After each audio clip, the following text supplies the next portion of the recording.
The sound of screeching tires pierced the air as Karen's SUV careened out of control, the front end crumpled against a wall of thorns. Surveying the wreckage, I felt a surge of satisfaction. My trap had worked. But this was only the beginning. Karen had pushed me too far, and now it was time for her to face the consequences. It started with the hedge, a pristine, perfectly manicured barrier separating my property from Karen's. I took pride in that hedge, nurturing it with meticulous care. But Karen, the self-appointed HOA president, saw it as an eyesore, a blemish on the neighborhood's pristine landscape. That hedge is overgrown and unsightly, she would sneer, glaring at me from across the fence. It needs to be trimmed back immediately. I tried reasoning with her, explaining that the hedge provided privacy and a natural buffer from the street. But Karen was relentless, her demands growing more aggressive with each passing day. "If you don't trim that hedge, I'll have the HOA do it and bill you for the cost," she threatened, her eyes narrowing to slits. I refused to back down.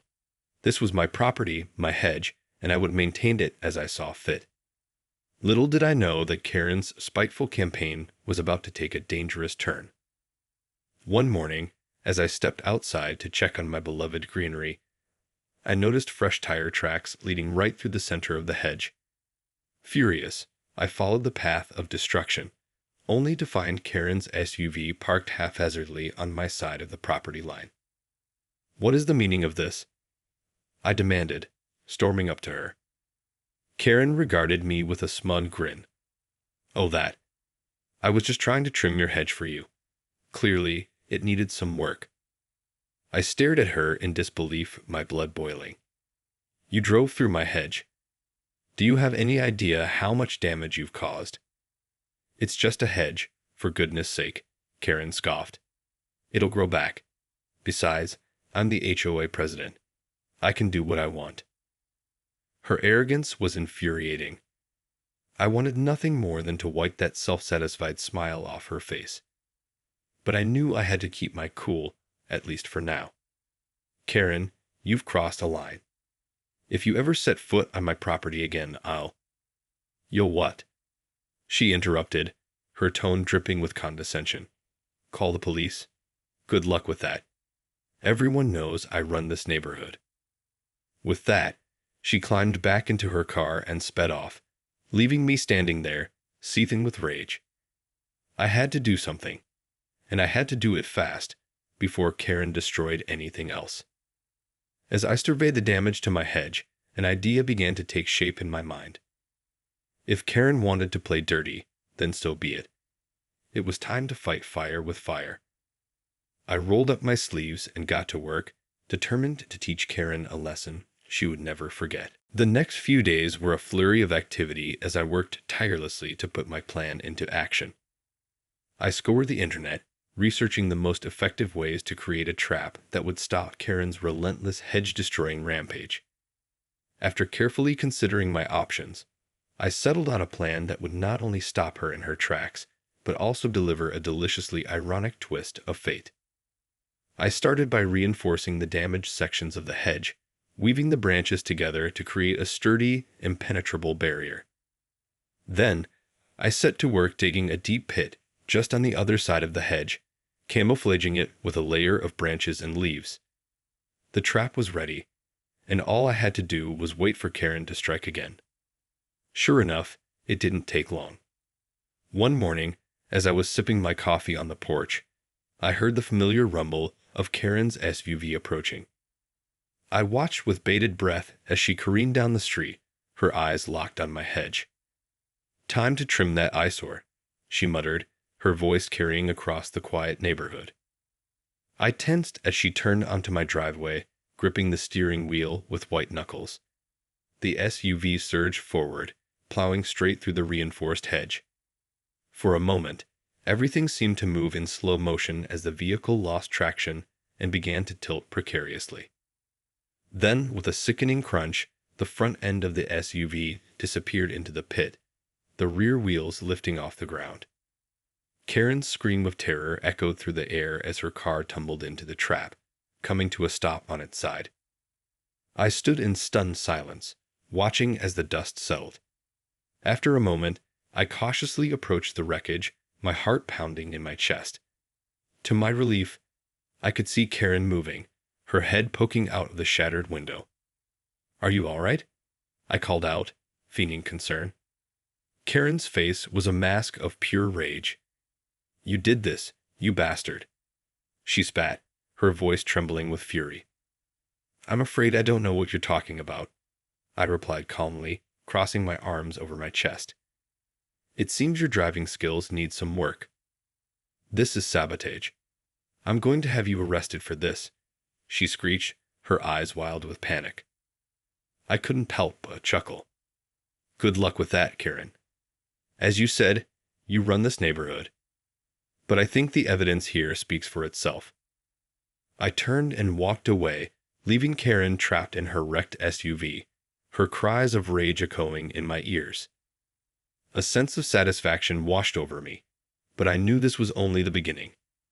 Karen had pushed me too far, and now she would have to face the consequences of her actions. The news of Karen's mishap spread like wildfire through the neighborhood.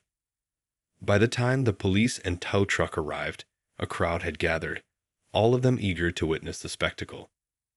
As the tow truck carefully pulled Karen's SUV from the pit, I couldn't help but feel a sense of vindication. For years, Karen had abused her position as HOA president, bullying and intimidating her neighbors. But now, the tables had turned, and she was the one who was powerless and humiliated. When the police approached me, I greeted them calmly, fully prepared to account for my actions. "Ma'am, can you explain what happened here?" the officer asked, his brow furrowed with concern. "Certainly, officer," I replied. "It's quite simple, really. My neighbor, Karen, has been repeatedly destroying my hedge, despite my requests for her to stop. This morning, I witnessed her drive straight through it, so I set up a trap to prevent further damage." The officer's eyes widened in disbelief. "A trap? You've intentionally set a trap on your property?" I nodded, unfazed by his reaction. "Yes, officer. I wanted to send a clear message that her behavior was unacceptable and that there would be consequences for her actions." Karen, who had been watching the exchange with a look of pure fury, suddenly interjected. "This is outrageous. He's lying. I was just trying to trim the hedge, and he sabotaged my car." The officer turned to her, his expression stern. "Ma'am, I'm going to have to ask you to calm down and let me handle this. We'll need to investigate further, but from what I can see, it appears your vehicle was the one that caused the damage to the hedge." Karen's face twisted with rage, and she opened her mouth to protest, but the officer raised his hand to silence her. "I'm going to need you both to come down to the station and provide statements. We'll determine if any charges will be filed." As the police escorted Karen to the patrol car, I couldn't help but feel a sense of satisfaction. Finally, she was being held accountable for her actions. No longer could she abuse her position of power and terrorize her neighbors with impunity. As I followed the officers to the station, I couldn't help but wonder what the future had in store. One thing was certain, though. I was no longer willing to be a passive victim in Karen's relentless campaign of harassment. I had taken a stand, and I was prepared to face the consequences, whatever they may be. At the police station, the interrogation was intense. Karen, her face flushed with anger, insisted that I had deliberately sabotaged her vehicle, while I calmly explained the circumstances that had led to the confrontation. "This man has been harassing me for years," Karen shouted, slamming her fist on the table. "He's been deliberately trying to undermine my authority as the HOA president." The officer, a seasoned veteran, regarded us both with a discerning gaze.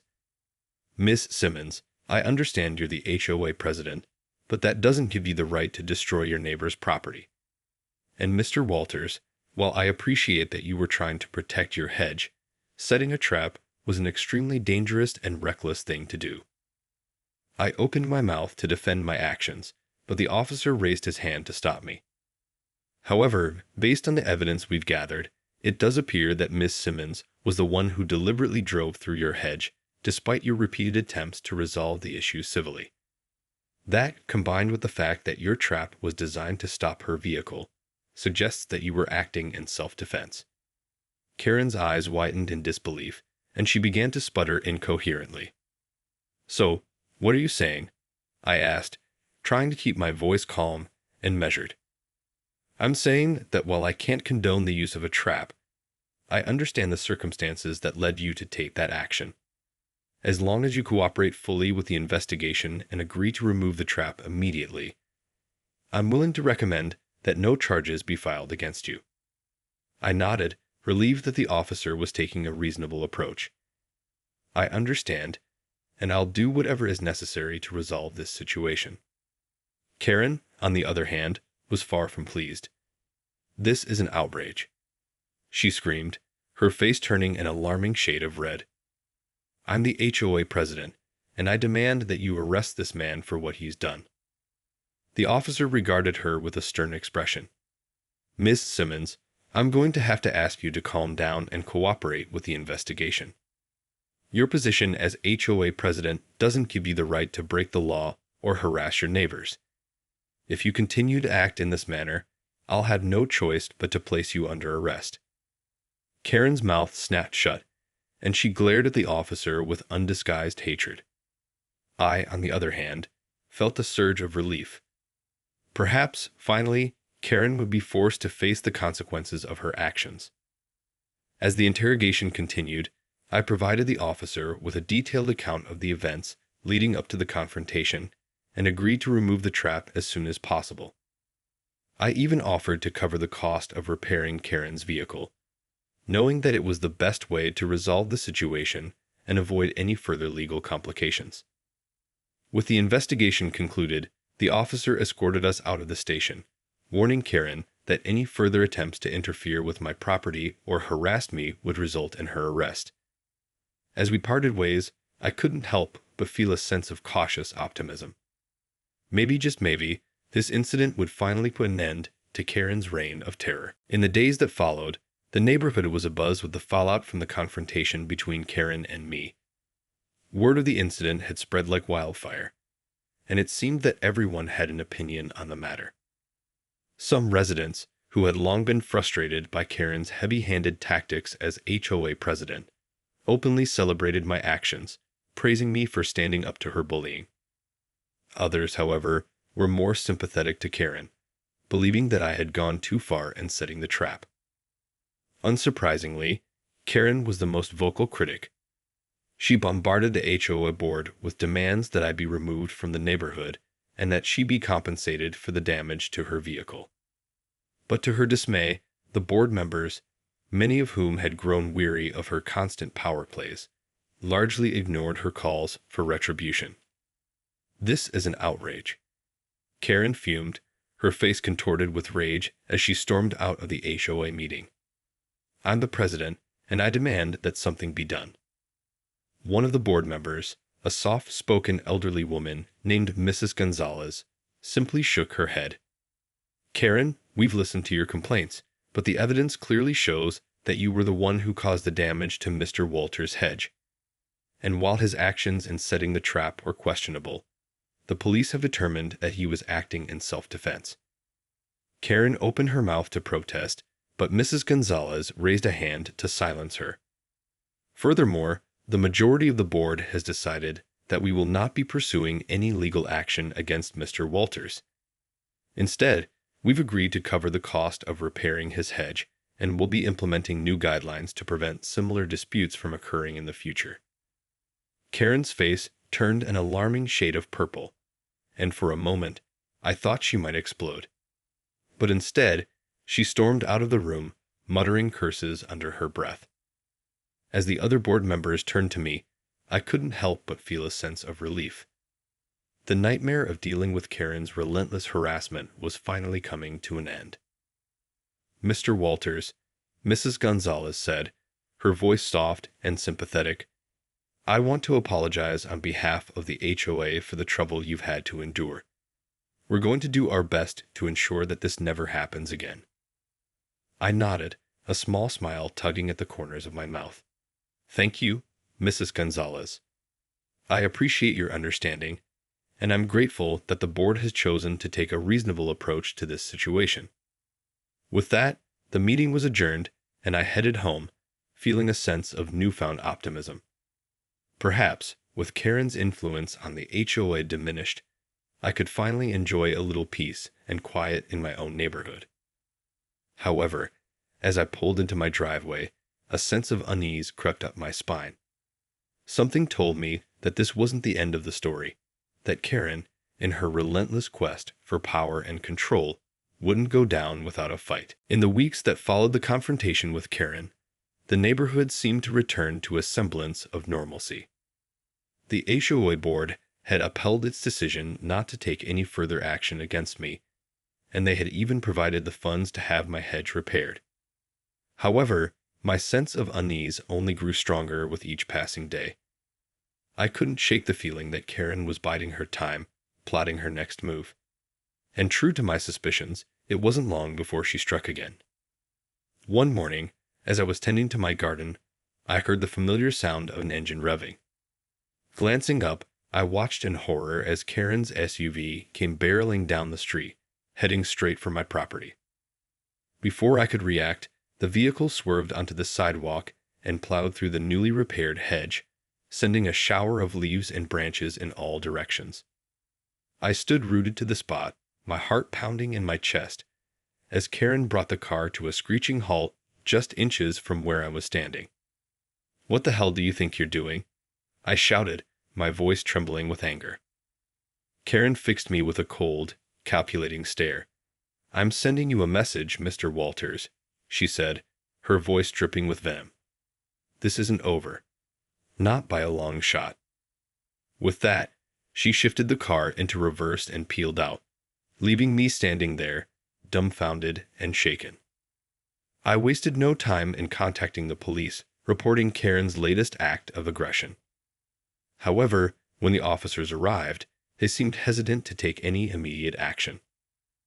"I understand your concern, Mr. Walters, but without any clear evidence of a crime, there's not much we can do," the officer explained, his expression apologetic. "But you saw what she did," I protested, gesturing wildly towards the damaged hedge. "She deliberately drove through my property, causing destruction." The officer nodded. "I believe you, and we'll make a report. But unless we can prove that she intended to cause harm, we can't pursue any charges." I felt my frustration mounting. "So, you're telling me that there's nothing you can do to stop her from doing this again?" The officer shrugged helplessly. "I'm afraid that's the case. Our hands are tied unless she escalates her actions to the point of breaking the law." Dejected, I watched as the police officers left, their siren lights fading into the distance. I knew that I couldn't rely on the authorities to protect me from Karen's relentless harassment. I would have to take matters into my own hands, but the question was, how? As I surveyed the damage to my hedge, a plan began to form in my mind. If the police couldn't intervene, then I would have to find another way to put an end to Karen's reign of terror. And this time, I was determined to do it legally and without resorting to any dangerous traps. Over the next few days, I pored over every legal document and regulation I could find, determined to find a way to put an end to Karen's campaign of harassment. I scoured the HOA bylaws, looking for any loopholes or provisions that could work in my favor. As I delved deeper into the bureaucratic maze, a plan began to take shape in my mind. I realized that while the police might be hesitant to intervene, the HOA board itself had the power to take action against Karen's reckless behavior. Armed with a stack of evidence documenting her repeated violations, I marched into the next HOA meeting, ready to make my case. "Residents, I've called this emergency meeting to address a pressing issue that has been plaguing our community," I began, my voice firm and unwavering. "As you all know, our esteemed HOA president, Karen Simmons, has been engaging in a campaign of harassment and destruction against my property." The other board members exchanged uneasy glances, and I could see the tension in the room. "I have here a detailed record of every incident, from the initial destruction of my hedge to her most recent act of vandalism. I continued, holding up the stack of documents. And I'm here to demand that the board take immediate action against Karen's egregious behavior. Karen, who had been sitting in the corner with a scowl on her face, suddenly stood up, her eyes narrowed. "This is an outrage," she shouted, her voice shrill and combative. "I am the HOA president, and I will not be questioned or undermined by this troublemaker." But I refused to be cowed by her intimidation tactics. "Karen, your position as president does not give you the right to break the law or terrorize your neighbors. The evidence is clear, and the board has a responsibility to address this issue." The other board members shifted uncomfortably in their seats, clearly torn between their loyalty to Karen and the overwhelming evidence I had presented. Finally, Mrs. Gonzalez, the soft-spoken board member, spoke up. "Mr. Walters, I must say, your presentation is quite compelling.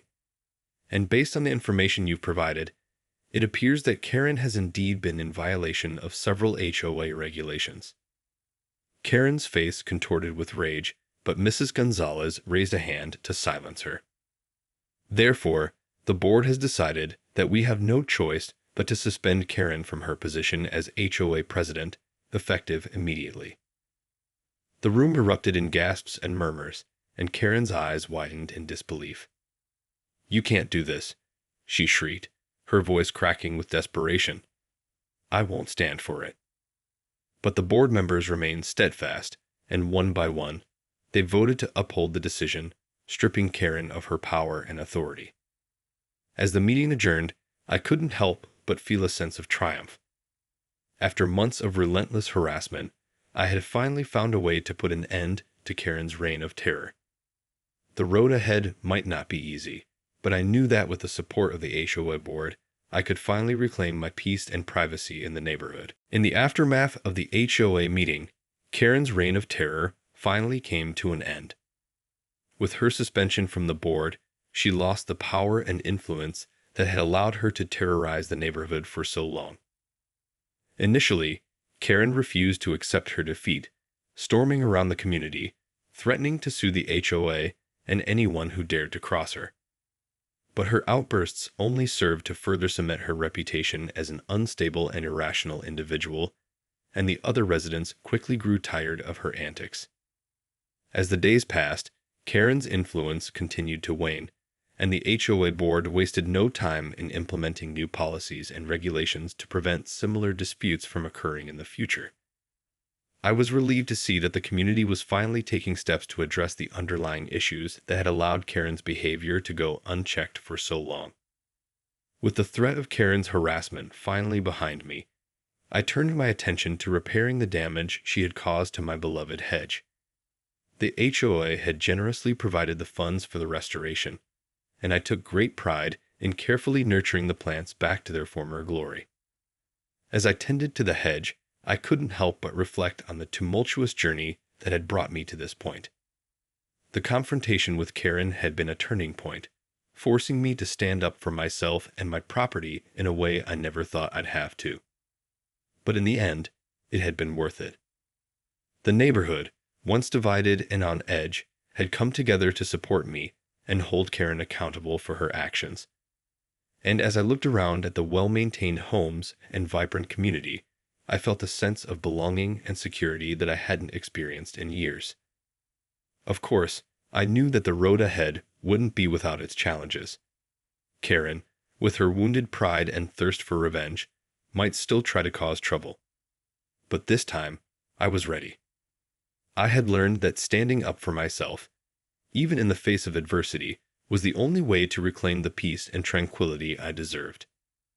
As the sun dipped below the horizon, casting a warm glow over my meticulously groomed hedge, I couldn't help but smile. The battle might be over, but the war had been won. And as I headed inside, I knew that this was just the beginning of a new chapter in my life. One where I would no longer be a passive victim, but a proud and empowered member of my community.